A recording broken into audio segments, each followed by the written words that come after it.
boycott of the city bus line.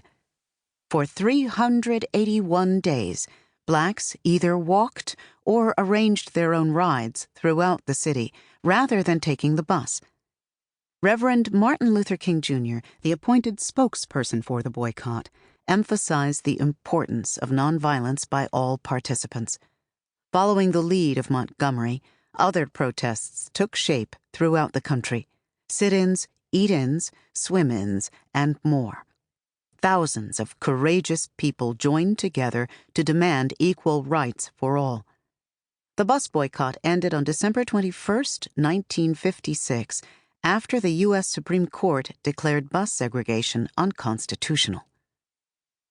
Mr. and Mrs. Parks moved to Detroit in 1957, and she remained active in the civil rights movement, traveling, speaking, and participating in peaceful demonstrations. From 1965 to 1988, Rosa worked in the office of Congressman John Conyers of Michigan. Her husband died in 1977, and in 1987 she began the Rosa and Raymond Parks Institute for Self-Development.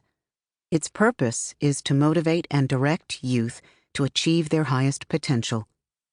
Rosa saw the energy of young people as a real force for change. It was among her most treasured themes as she spoke at schools, colleges, and national organizations around the country. An example of quiet courage, dignity, and determination, Rosa Parks is a symbol of freedom for the world. Fear. Yea, though I walk through the valley of the shadow of death, I will fear no evil, for thou art with me. Psalm 23, verse 4. As a child, I learned from the Bible to trust in God and not be afraid. I have always felt comforted by reading the Psalms, especially Psalms 23 and 27. My grandfather also influenced me to not be afraid. A very proud man, he was never fearful, especially when it came to defending his home and family. Back in those days, fear was something very real for black people. There was so much hatred toward blacks, especially from white supremacy groups like the Ku Klux Klan. I remember one day when the KKK came near our house after many incidents of hate crimes against nearby blacks. My grandfather never seemed afraid. At night, he would sit with his shotgun and say that he did not know how long he would last, but if they came breaking in our house, he was going to get the first one who came through the door. He never looked for trouble, but he believed in defending his home. I saw and heard so much as a child growing up with hate and injustice against black people. I learned to put my trust in God and to seek Him as my strength. Long ago, I set my mind to be a free person and not to give in to fear. I always felt that it was my right to defend myself if I could. I have learned over the years that when one's mind is made up, this diminishes fear.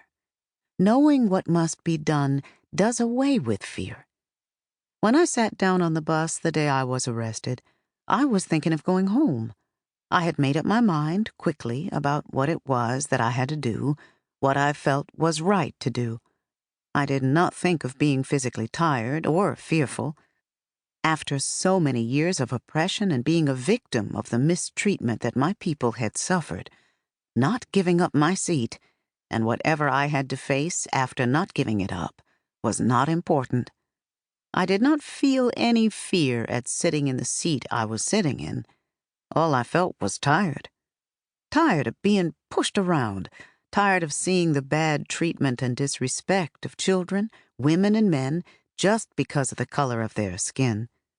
Tired of the Jim Crow laws, tired of being oppressed. I was just plain tired. I felt the Lord would give me the strength to endure whatever I had to face. God did away with all my fear. It was time for someone to stand up, or in my case, sit down. I refused to move. We blacks are not as fearful or divided as people may think.